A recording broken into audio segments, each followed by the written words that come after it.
I don't like bishop b3, though I think it's playable. I don't like trading pieces here. Bishop d3 blocks the e-file, though it's also okay. Um, this move leaves... Okay, rook e8 really looks bad. I like that move for me. Now I'm happy to play queen h. Queen h5 also is a move here. I want to get developed. Um, I don't know. I was more concerned about things like queen c6, knight c4 as some sort of plan for black. Now he does it. But yeah, I think this is a dangerous position for black. You have interesting stuff here. Queen h3 check with the idea of bishop g4 is one idea. And the other idea is, well, I think both ideas are like queen h3 check, followed by either bishop g4 or queen f1. These are my two ideas. Queen f1 just stopping knight c4 and threatening rook d5. If he sacks the exchange, that's fine with me. I mean, he doesn't have any realistic compensation on rook takes e4. Bishop g4 is more of a cheapo, and I think it loses some control of the center. So, I mean, this is a funny plan, but I like it, you know. I'm very solid, I'm better developed, and I'm threatening maybe knight d5 in some positions. Actually, not knight d5 right away. He has to do knight e7 here. I don't see another move. Knight e7 to stop rook d5, basically. And if I can attack the knight on a5, he's in a bad way.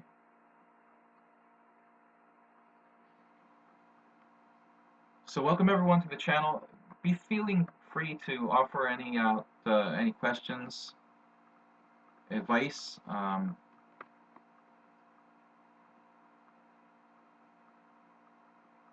Please tell other friends about the channel,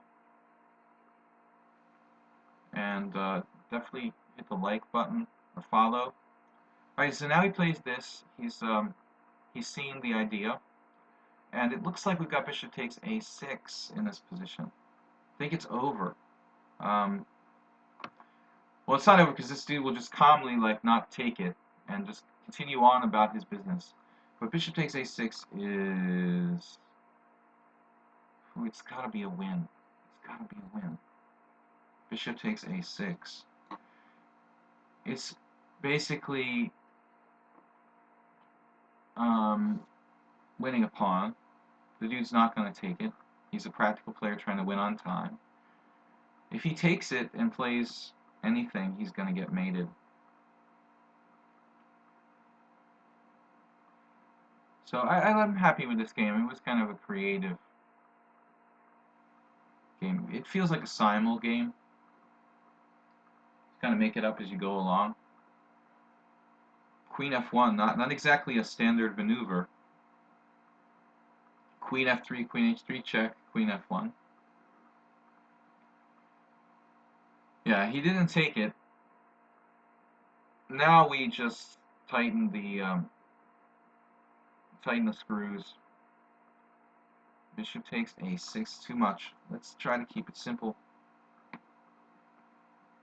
You know, how much weaknesses can this guy endure? I mean, is he really going to play c6 here? Is that healthy for black? Okay.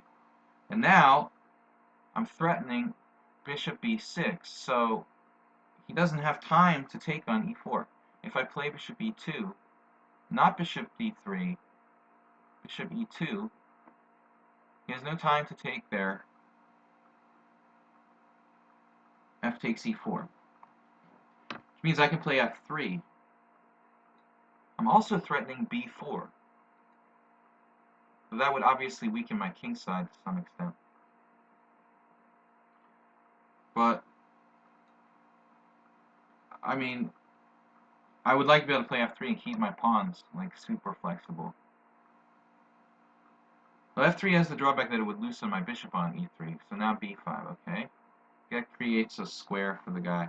Yeah, I'm sacking on b5, but he has rook takes e4 there.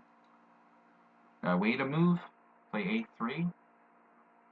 What do I do? You gotta move fast here. Knight takes b5. Yeah. Well, whatever happens, I mean, his king side is just really open. Knight takes b5.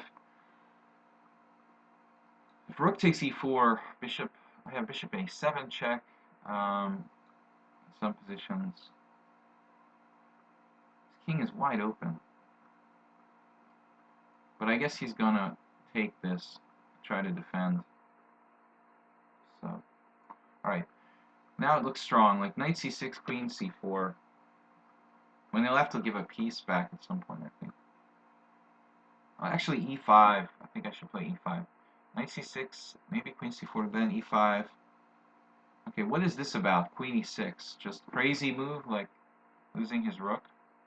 Okay, he's going to take on a2.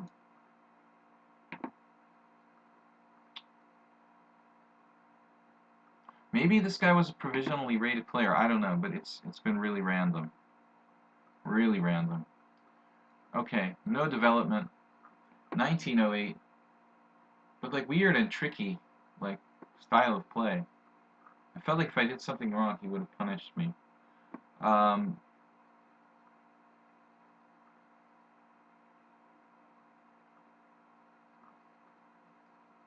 Don't know if I made any mistakes in this game. Well, it scared me with that move. I was like, what? I didn't even see queen a4. He's threatening to win a queen with knight b3 check. Who thinks of that in this position? Bishop check. Yeah. Bishop check. On a7, when we win at least a piece. Bishop b6 check. And I think 2 minutes is enough to mop it up. How much are we actually up here? That's mate in 2. We're not going to miss the mate in 2. So, managing to keep our rating from losing points tonight. Started with a good win. All right, we have another 45 minutes, 50 minutes. So that's one more 15-minute game and as many as 4 blitz games. I don't know. Let's see what that guy was about, because he okay, so you guys like the vector pieces. Is there anybody else that likes the vector pieces? Can we get a consensus? Why is this guy's 15-minute rating so high? Like 1900, he played like that. Man, that's... I lost to a 1700 who played 10 times better than him.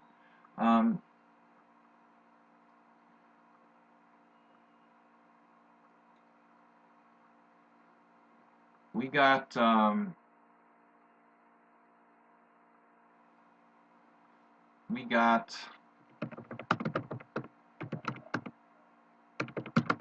a new game. Buster Friendly rated 1841 from an unknown planet. Alright, let's check it out. We played d4 last game. We're going to play knight f3. Actually, it was an e4 game. Okay. d5, c4. I will transpose to a Slav. We haven't had a Slav. It's the most popular defense against d4. Everybody's doing it for the last 20 years. When I first started chess in the late 80s,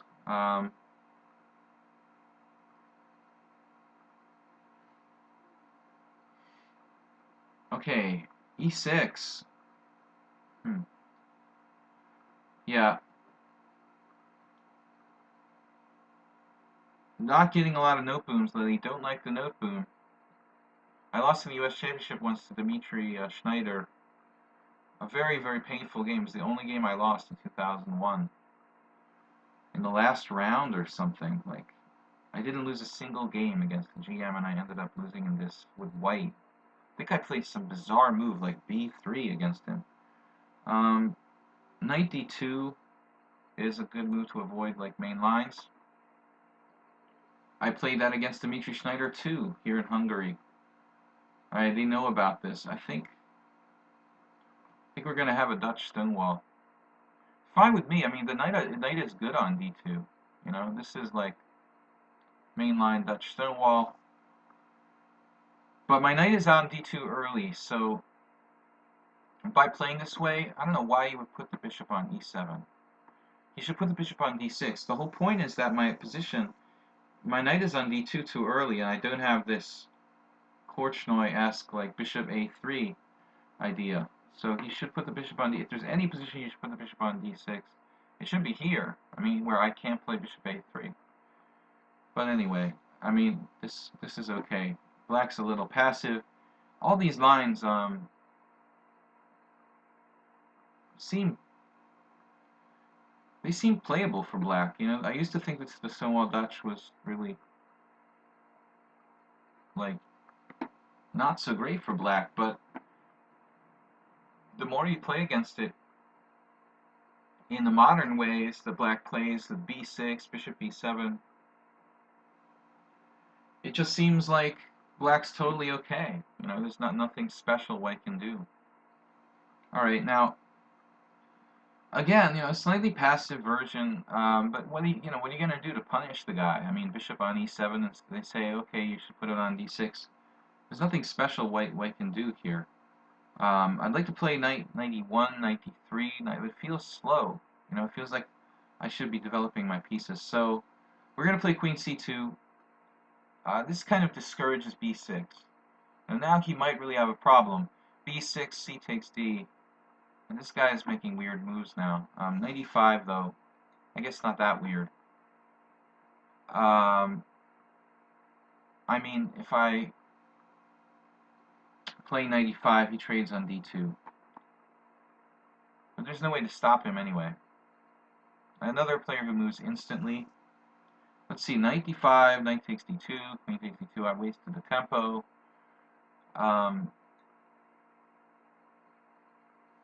So maybe I should make another move. Still, though, actually, I don't think that really solves all of his problems. I mean, knight e5, knight takes d2, queen takes d2.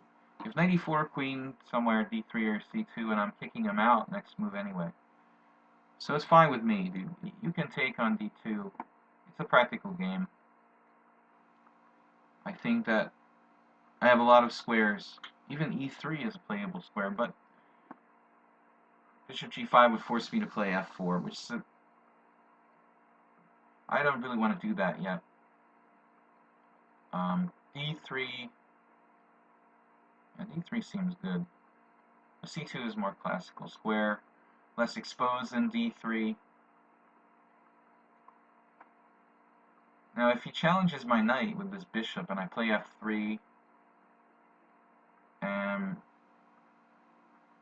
you see what happens. Like, bishop g5, really weird move. Wow. Kind of scary. It's all based on f3, bishop e3 check. It's kind of bizarre. It looks like a very cheap move. Okay, we'll just play e3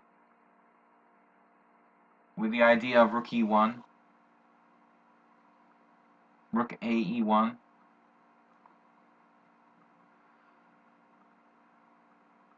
It's possible this is some obscure Stonewall theory, but I don't think so. I think this guy's flying by the seat of his pants. Just making logical moves, you know. But I'm setting up for the classic idea for white, which is f3 and eventually e4. With the rooks on f1 and e1, we'd like to play e4 break. This guy seems very, very happy, like he's played this position 100,000 times.